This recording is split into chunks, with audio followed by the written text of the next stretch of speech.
Welcome to the Footbridge Media Weekly Roundup, where we take marketing and contractor-adjacent news, we boil it down to a few short notes so that you can learn a few things without taking up too much time in your day.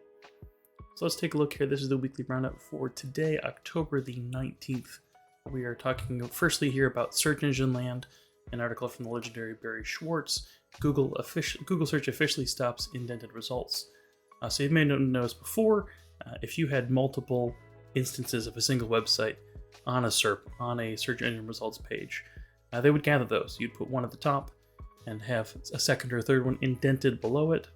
They're no longer doing that because of continuous search. They've decided that's not as helpful anymore. Continuous search being when you can just scroll and scroll and keep getting results. So they changed the look and feel of the SERP a little bit.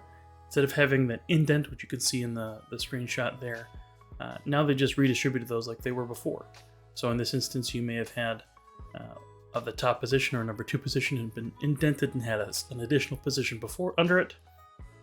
Now it's set up where that's just spread out throughout the whole SERP. So in this example, positions 1 and 3 instead of 1 with a little bit extra.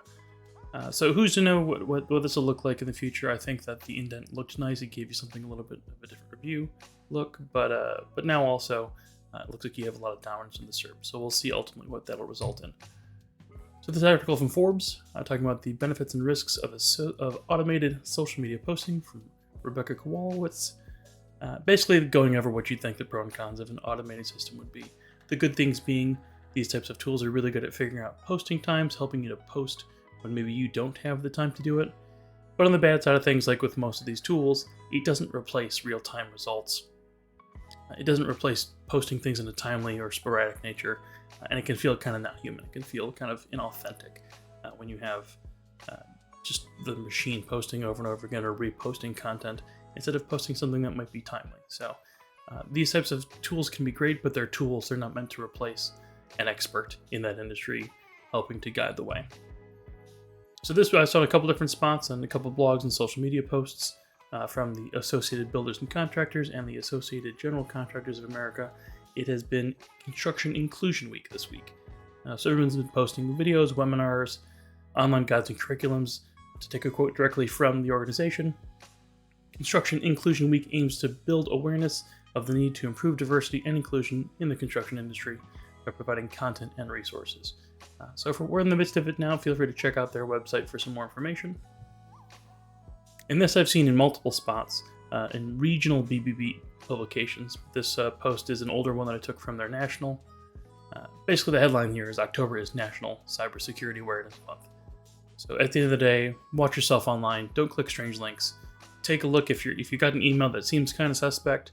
Check the sender email address, and you should take a pause.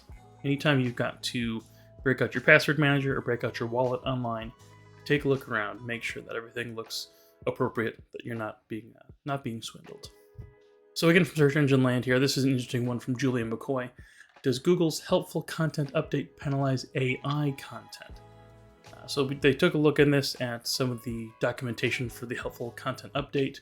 It used to say that written by people was a rule there, that it was a necessity. It no longer says that, and it hasn't for a little while there.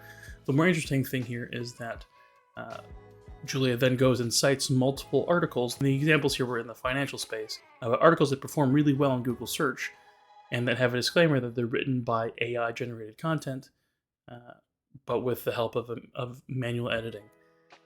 So it goes to show here that while you may not technically get penalized for only using AI content, AI content is, again, not a replacement for the human touch.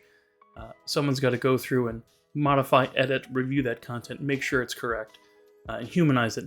Otherwise, it's not going to perform. So what's the value of spitting out a bunch of AI content if you're not going to check it, if it's not going to perform anyways? And another interesting one here from the U.S. Chamber of Commerce, which I didn't even realize had a blog, but it's actually really good, from Anna Bullock. Basically, this is a post about the types of, one of those posts that kind of try to grab you without giving you the answer. What types of posts are most likely to get consumers to spend? The too long didn't read there is mental stimulation posts. So think about the kind of media that makes your brain, that itches that part of your brain that makes you go, think food pictures, pressure washing before and after, or like in progress lawn care. Those are really popular right now. Organizational content where you're watching people organize their shelves or their fridges. boxes that fit in other boxes just perfectly, weird stuff like that. But that kind of content that is visually appealing, that's engaging, that makes people sit there and continue to observe. The takeaway there is, if you want to create social media content, consider, especially if you're in a visual field like remodeling or pressure washing or painting, you really want to have solid quality pictures. I've seen some roofers and landscapers with drone videos that look absolutely great, and they really do entice you and pull you in. So that type of engaging content can really drive action and engagement, more so than just a link post or a random quip. So hopefully we saved you a couple extra clicks here, helped to give you some good news without wasting too much time in your day. If you're a Footbridge Media client, as always, you can reach out to your marketing consultants on the marketing team with any questions or concerns. If you're not already a Footbridge Media client, then we can help out. If your online marketing experience could also benefit from a niche contractor agency like us to streamline and simplify your marketing, feel free to check us out. You can learn more about us online at footbridgemedia.com.